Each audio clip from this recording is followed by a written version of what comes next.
परिवार से क्योंकि आते हैं तेजस्वी यादव लालू यादव के, तो लालू यादव के सरकार के टाइम जो हुआ वो लेकर अभी भी कैंपेन होता है। उसमें तेजस्वी यादव तो थे नहीं, सरकार में तो नहीं थे कम से कम, लेकिन जंगल राज उनके ऊपर भी लगता है। और क्योंकि आप उनके साथ हैं तो आपके ऊपर भी लगता है। तो ये मुद्दे तो वो वहां से चल के आते हैं ना, और वो फिर याद दिलाते हैं, चाहे ठीक है अभी 20 साल हो गए लेकिन फिर वही आ जाएगा। बात कर रहे हो, तेजस्वी यादव सरकार में थे, उन्होंने 5 लाख नौकरी दी, उसको बोलता है उस बारे में कोई?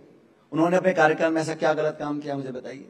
जब तक वो सरकार में रहे, एक नौजवान व्यक्ति है, लाखों लोगों को नौकरी दे रहे हैं, उम्मीद जगा रहे हैं, नई पीढ़ी को आगे लेकर जा रहे हैं, वो पसंद नहीं है। सबसे आसान तरीका क्या है? आपके पिताजी ने फला दशक में ये काम करा था, अखबार में छपा था, और इस कार्यकाल में कितने बलात्कार हुए, शोषण हुए दलितों के ऊपर, आदिवासियों के ऊपर, माइनॉरिटीज के ऊपर, तो चर्चा नहीं करेंगे। तो गवर्नेंस का जो स्ट्रक्चर है, आप नहीं, आप गवर्नेंस का स्ट्रक्चर, चर्चा हम चर्चा करने बैठे हैं, आप चर्चा क्या कर रहे हैं? परिवारवाद, तेजस्वी ने ये किया, आपने ये किया। चर्चा जो है, जो पब्लिक प्लेटफॉर्म होते हैं मीडिया, वहां पे एक सार्थक और ट्रांसपेरेंट होनी चाहिए।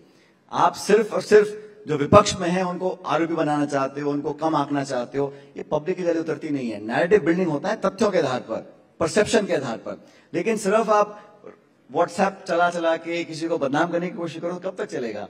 और मैं कह रहा हूं अल्टीमेटली बिहार के अंदर अगर तेजस्वी यादव, जब उनको मौका मिला था, उन्होंने काम करा, फिर बाद में सरकार के बाहर क्यों हो गए? क्योंकि नीतीश बाबू भट्टी मार गए। उन्होंने कुछ गलत नहीं किया तेजस्वी ने, वो तो सरकार चला रहे थे।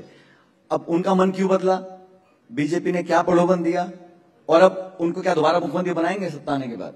कुछ पता नहीं।